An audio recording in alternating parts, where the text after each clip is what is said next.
मान लीजिए दो जोड़ी पति पत्नी है, मतलब दो कपल हैं, एक है ए और बी, एक जोड़ी है सी और डी। ए और बी पति पत्नी है और एक सी डी पति पत्नी है। इसमें पत्नी को हम डैश से चिन्हित कर देते हैं जिससे कि आसानी रहेगा पहचानने में।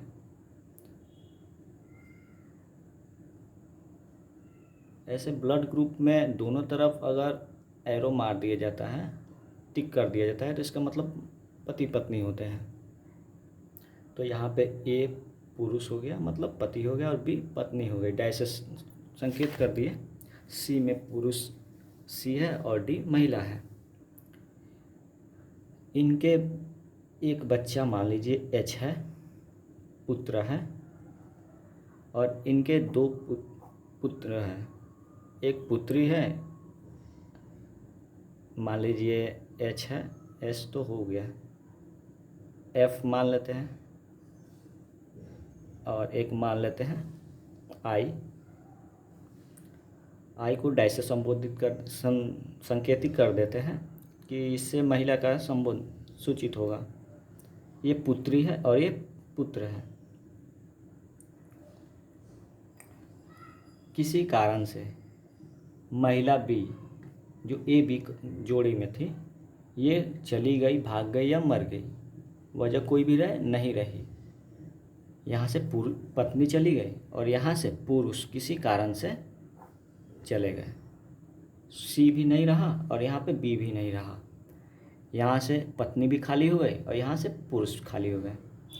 इन दोनों ने आपस में मिलकर शादी कर ली। सी और ए और डी ने मिलकर शादी कर ली। इनके दो पुत्र हुए, मान लीजिए एक एक्स है और एक वाई है। वाई को मान लेते हैं पुत्री है, डैश चिन्हित कर दिए। अब क्या होगा कि यहाँ पे ए और बी पति पत्नी तो हम बताए हुए थे, सी और डी पति पत्नी है। ए और बी के एच पुत्र है, सी और डी के पुत्र और पुत्री है।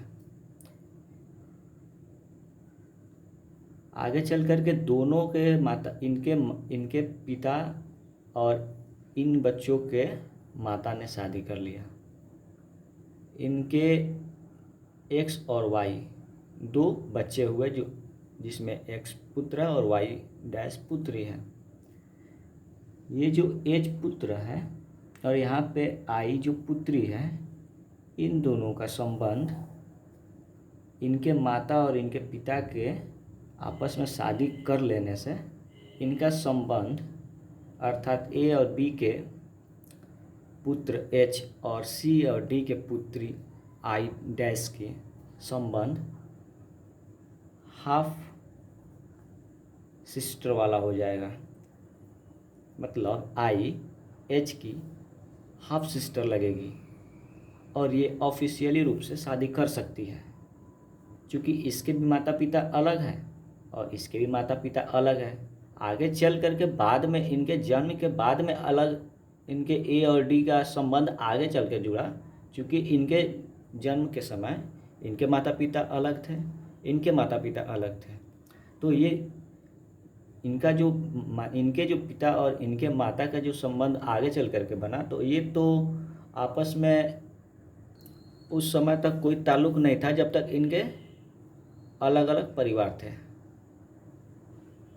तो एच आई से यदि शादी कर लेता है ऑफिशियली, तो ये हाफ गर्लफ्रेंड वाली रिलेशन हो जाएगी।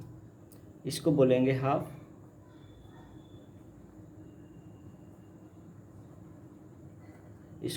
हाफ गर्लफ्रेंड, ठीक है।